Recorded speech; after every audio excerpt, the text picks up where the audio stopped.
ये है उड़ीसा का जगन्नाथपुरी का समुंदर किनारा। और देख सकते हैं आप उसके दाहिने साइड में जो है, रास्ते के दाहिने साइड में होटल सब है और बाएं साइड में छोटे छोटे ठेले दुकान सब हैं और उससे आगे समंदर है। ये बिल्कुल समंदर के तट पे है। और आगे आपको लेके चलते हैं मंदिर की तरफ। ये जो सामने दिखाई दे रहा दीवार, ये ही है जगन्नाथ मंदिर का दीवार। अगर आप पहले भी कभी जगन्नाथपुरी आए हैं तो आप देख सकते हैं कि कितना बदलाव किया गया है। ये जो पेड़ पौधा दिख रहा है आपको इसी के सामने, ये सब पहले था नहीं, ये नए लगाए गए हैं।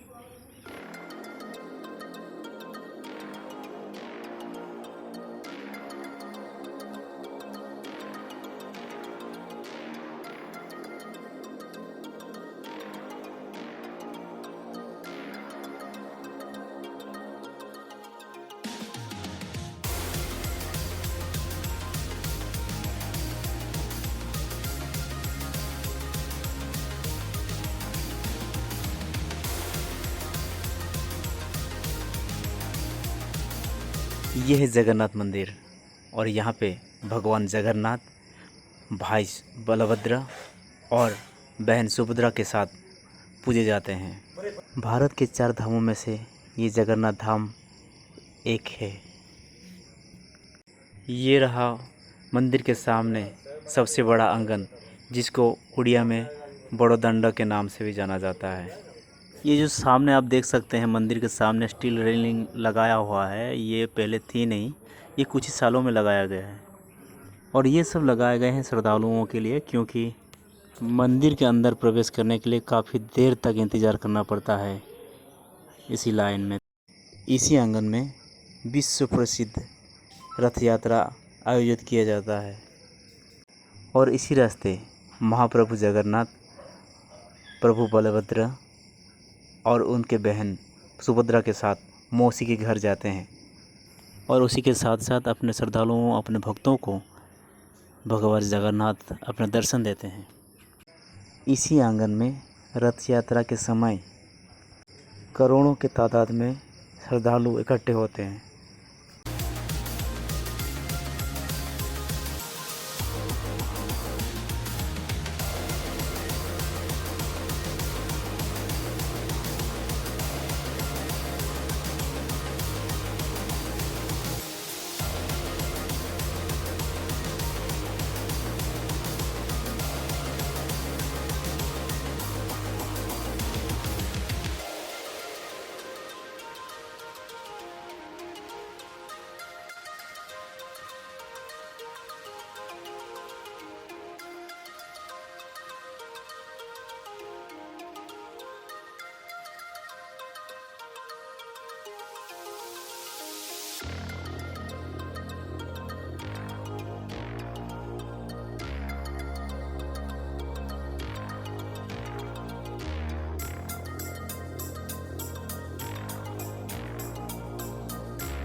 इसी के साथ समाप्त करते हैं आज के बाइक ब्लॉगिंग जगन्नाथपुरी, और दुआ करते हैं कि भगवान जगन्नाथ के दुआ से आप सब ठीक ठाक रहें और खुश रहें।